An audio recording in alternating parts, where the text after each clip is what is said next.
Hari itu, 17 Juli 1981, dalam rengkuhan bulan Ramadan, Buya Hamka berceramah pada penataran mubalik di Pasar Rebo. Ketika sore menjelang, Buya Hamka merasakan sakit pada dadanya. Namun selepas berbuka puasa, Buya Hamka masih pula melangkahkan kaki sejauh 400 meter, naik turun tangga yang tinggi guna mengimami salat tarawih di Masjid Al-Azhar.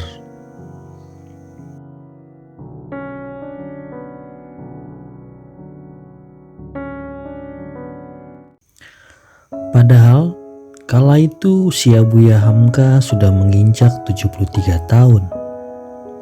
Namun begitulah Buya. Ia memang hampir tak kenal istirahat. Sepanjang Ramadan, puasanya tak putus. Agenda-agenda ceramahnya jalan terus. Orang banyak tak pernah jemu mendengar khotbahnya, mendengarkan nasihat lembutnya pada malam tarawih, pada kuliah pagi, pada pengajian subuh lewat RRI. Takut akan azabnya, rindu akan nikmatnya yang kita harap-harapkan selalu. Itulah kekayaan batin. Uang bisa habis, kekayaan bisa pudar, tapi iman kita minta kepada Tuhan, moga-moga ditambahnya dan kita selamat dunia dan akhirat. Selewat tengah malam, serangan itu berulang. Seraya menahan sakit, Buya Hamka membangunkan sang istri, Siti Khadijah. Sang istri segera membalurkan obat gosok ke dada Buya. Namun, apa mau dikata?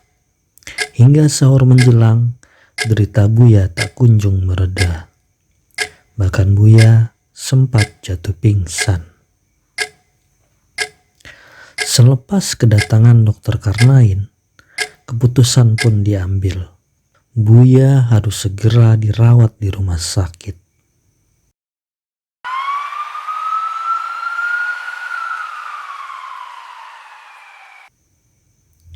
Buya dirawat di bagian ICU Rumah Sakit Pertamina.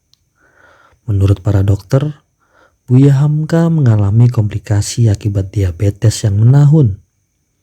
Penyakit itu telah merangsek ke jantung, paru-paru, dan pembuluh darah di otak.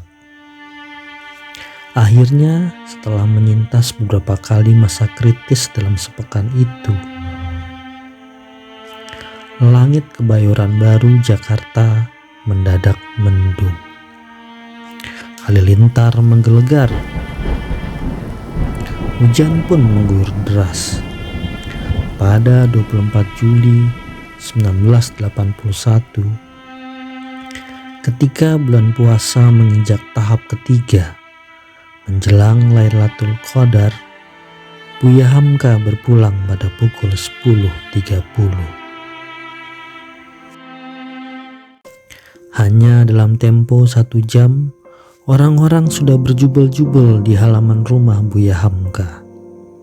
Berita tersebar cepat, lewat mulut ke mulut, lewat radio-radio swasta.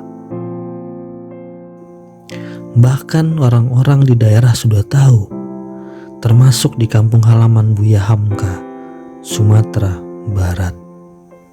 Pukul 14.30, ribuan pelayat memadati jalan dan pekuburan. Terjadi macet panjang sepanjang jalan menuju Tanah Kusir.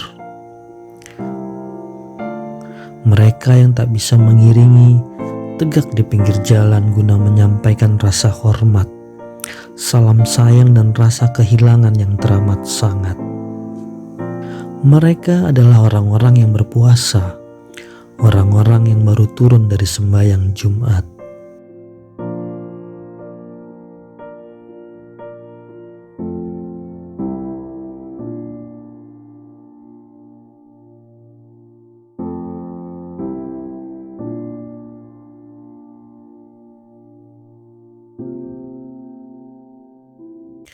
Buya Hamka lebih besar dari sekedar orang besar.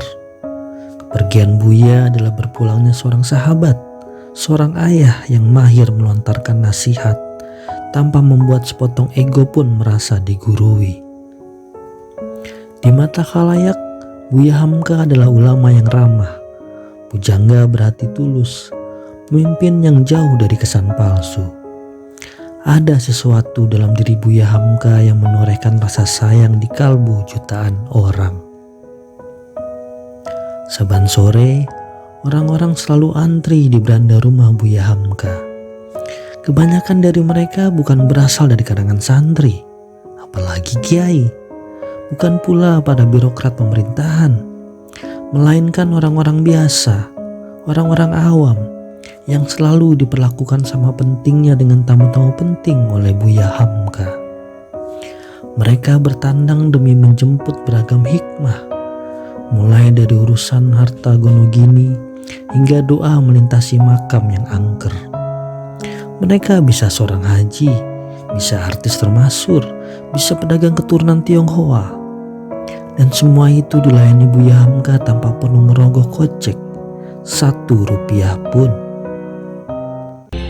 Beberapa tahun yang lalu, kira-kira 20 tahun yang lalu, ada kawan bertanya, ini rumah Buya ini, rumah Tuan ini, rumah Bapak ini. Saya bilang, bukan, ini rumah Tuhan dipinjamkannya kepada saya selama saya masih hidup. Atau barangkali juga masih saya hidup sudah tidak saya yang punya lagi. Mengangguk kawan tadi, lalu saya tuliskan, Hadza min fadli Rabbi, ini rumah adalah kurnia Tuhan. Liyabluwani ashkuru am ashkur, untuk menguji aku syukurkah aku kepada Allah, am akfur, atau aku melupakan jasa Allah kepada aku. Jadi kufur namanya.